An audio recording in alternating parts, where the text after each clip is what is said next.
So here we are with the brand new Mercedes C-Class, and it's been designed to offer similar luxury, technology and comfort as its bigger brother, the S-Class.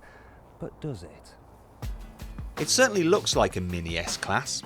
The swooping lines combine with shiny bits of trim to create a car that mixes effortless elegance with contemporary cool. And if you like the outside, you'll love the inside. The new C-Class's cabin really is top-notch.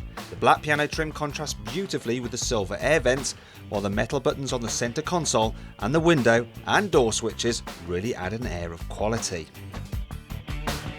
This car doesn't only look good though, it's also very good to touch. That's because all the materials, they just feel so expensive, and normally manufacturers will scrimp on the plastics that you don't see. But let's say you were to scratch your ankle and brush against the materials down there, you know, they feel good too. While you're down there, you'll also notice the large side door bins. And they are good in the back too. In fact, the C-Class beats its rivals for interior cubby spaces.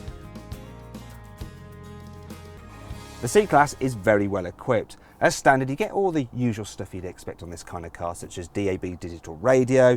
You also have climate control, there's cruise control, there's Bluetooth for your mobile phone. But you also get a reversing camera as standard, which is really handy because while the rear window is very big, you still have no idea where the tailgate is. All cars also get two screens. There's one here between the dials, which are very clear, by the way, for the driver. There's also a central screen there, and all but the entry-level model gets satellite navigation as standard. Now, I should point out that this screen is actually the upgraded version. The standard one is a bit smaller. Speaking of options, you can get various packs which add things like electric seats, electric steering column, there we go, because you shouldn't have to do anything manually in a Mercedes, and this rather nice double sunroof.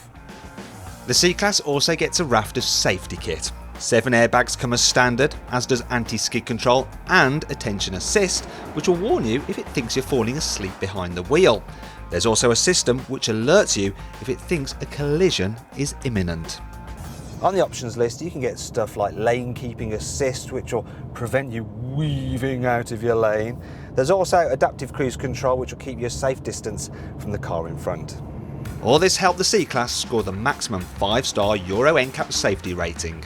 And if it's reliability you're interested in, then Mercedes came in the top 10 of the 2014 Driver Power Owner Satisfaction Survey. When it comes to keeping you comfortable on a long distance commute, this C-Class, in my book, is the most comfy car to travel in. It's just so relaxing to drive. Part of the reason for that is just how quiet it is. I mean, we are driving on a really rough surface, and in other cars it'd be very loud, but if you listen, there's hardly any tyre noise at all. You also get almost no wind noise. Even at really high speeds, all you get is a slight little fluttering sound just up there on the A-pillar, but overall, this is a superbly quiet car to travel in. It helps that the suspension is nice and soft. Don't worry though, it's not so soft that the C-Class handles with all the prowess of a newly born giraffe. The entry-level car has comfort suspension, and this sport model takes that and lowers it slightly, and what that means is you get improved agility and handling, but really for no loss in comfort, and I reckon this is the best model to have.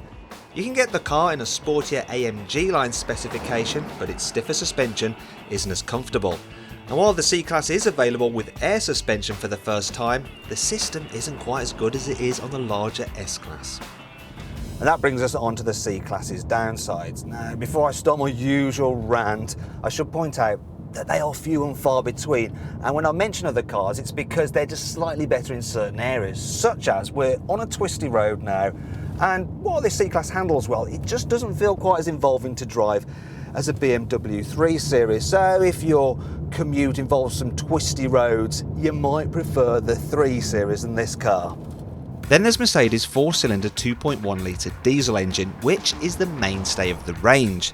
Yes, it's punchy and can do 70 miles per gallon, but it's just a bit noisy compared to the quieter and smoother 4-cylinder diesel you get in the Audi A4. So I've spent about a week with this car, and during that time I've discovered a few idiosyncrasies. For instance, I really like the way you control the infotainment system with this swivel wheel and touchpad, which is standard across the range. It's just that I think this touchpad does get slightly in the way of the swivel wheel, and I kind of wish Mercedes had put the direct navigation buttons rather up there on the dash with the swivel wheel. It just makes more sense. And then there's the seating position. Now the seats, they are very comfortable, but as with other Mercedes, the steering wheel here in a right-hand drive car is slightly offset to the left, so you do feel ever so slightly twisted behind the wheel.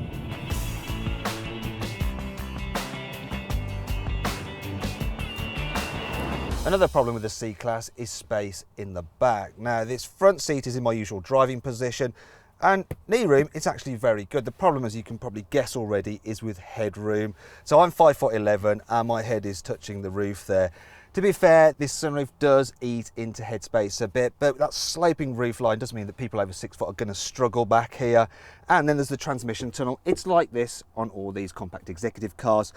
But the problem is with the C-Class in particular, if you sit someone in the middle seat, their feet will go either side. And if I just, I'm doing this to just show you, I can take off my shoe.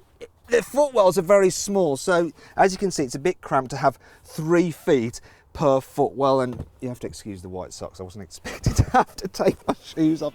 And while I'm being hypercritical, I should also point out that while the boot is the same good size as you get with the BMW 3 Series, its opening isn't quite as large, so it's slightly less practical. Also, on the entry-level model, you'll have to pay £995 for an option pack if you want fold-down rear seats, whereas they're standard higher up the range. Finally, there's the fact that the C-Class is just that little bit more expensive than its rivals, but that doesn't matter too much because it'll be worth more than them when you eventually come to sell it on, and when you take into account its low running costs, its desirable image, and the fact that it's very relaxing to drive and is packed full of technology. It's a very compelling choice. But if you're considering this car, you should also check out our reviews of its main rivals, the BMW 3 Series by clicking up here, the Audi A4, which you can watch our review of by clicking down there. Click down here, you can watch our very latest video review, and if you click up there on our logo, you can subscribe to our YouTube channel.